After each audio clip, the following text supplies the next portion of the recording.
98% of the old-growth forests are gone. 99% of the prairies are gone. 80% of the rivers on this planet do not support life anymore. We are out of species, we're out of soil, and we are out of time. And what we are being told by most of the environmental movement is that the way to stop all of this is through personal consumer choices.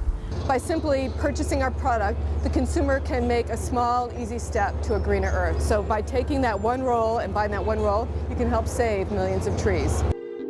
I think we can really look at the history of the environmental movement to tell us a lot about why it hasn't been working. There was a lot of pretty radical and militant environmentalism happening, especially in the 70s and 80s. In a lot of ways that was kind of a heyday for environmentalism. You know, Greenpeace was founded.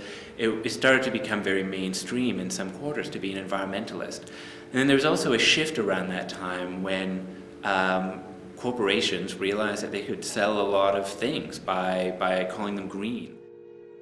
Greenwashing is an attempt by corporations to put labels on their activity that are popular and that appeal to people's sensibility about and concern for the environment and for ecology.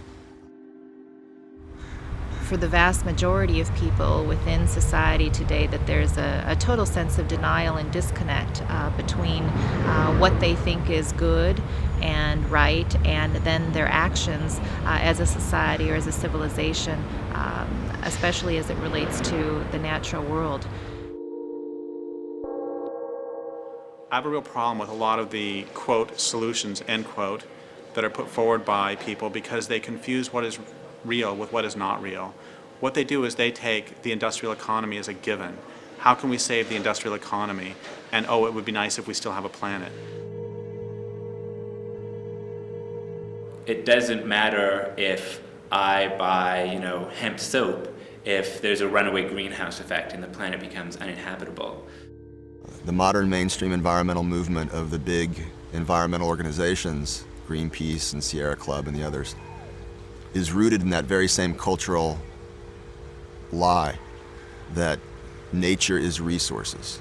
Nature is things to be used and managed. Nature is as the philosopher Martin Heidegger put it, just a vast gasoline station that we can just endlessly extract from. They may say we need to manage it more wisely, but as long as they maintain the mindset that we are the lords of creation and creation exists for us as resources to be transformed into commodities for us to buy and sell, as long as they maintain that perspective on what it means to be an environmentalist, then they're working within the same framework of an ultimately self-destructive path that the culture is on.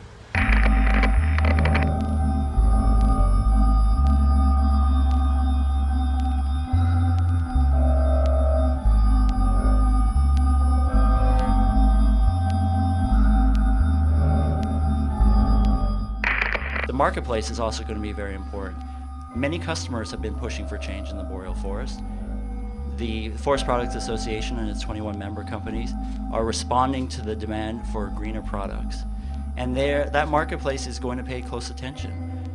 If the change isn't happening, then they're going to put pressure on the parties who are part of the agreement, the environmental organizations, the forest products companies, to do the things that they've set out to do. And they will reward the companies when things begin to be implemented and the change happens on the ground. Fully confident of that. One interesting piece of the agreement is with Greenpeace, David Suzuki, Forest Ethics, Canadian Parks and Wilderness on our side. When someone else comes and tries to bully us, the agreement actually requires that they come and work with us in repelling the attack, and we'll be able to say, fight me, fight my gang. I personally have no use for large institutionalized environmental organizations. I think they're more of a problem than a help.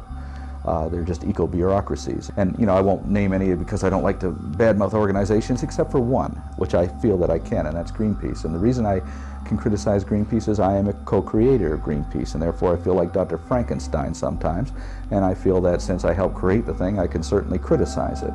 And I think that Greenpeace has become the world's biggest feel-good organization now. People join it to feel good, to feel I'm part of the solution, I'm not part of the problem. Greenpeace brings in close to $300 million a year. And what do they do with that money? Generate more money. And the people who are at the top of the totem pole now are not environmentalists. They're fundraisers, they're accountants, they're lawyers, they're business people. People are voting with their dollars at the checkout stands. It's because they know the polling shows that the public cares.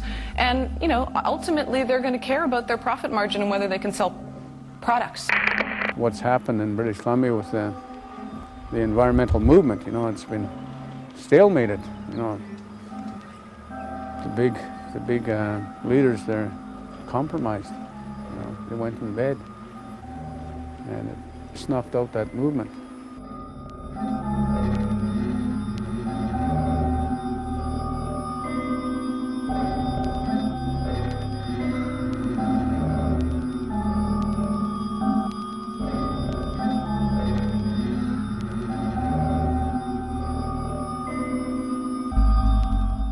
So what happened was there was direct action, there were blockades, there was an international market campaign that put a lot of pressure on the companies that were logging in the Great Barrier Rainforest. But the end result was that all fed into a closed-door negotiation with Sephora Berman leading the negotiation, or as chief negotiator on the conservationist side, where a lot of the groups that actually did the work, the direct actions, and did the market campaigns were shut out of the process. Public oversight was removed, and the protocol agreements that were signed with First Nations and with conservation groups were basically shunted aside. And so the protocol agreements gave the negotiators a mandate to negotiate for 40 to 60% conservation, but what happened was they agreed to 20%. It's not strange to me when people tell me that, oh, you know, that the former president of Greenpeace now works for the logging industry of Canada. The former president of Greenpeace Australia now works for the mining industry. The former president of Greenpeace Norway works for the whaling industry. See, because it's just one corporate job to the next.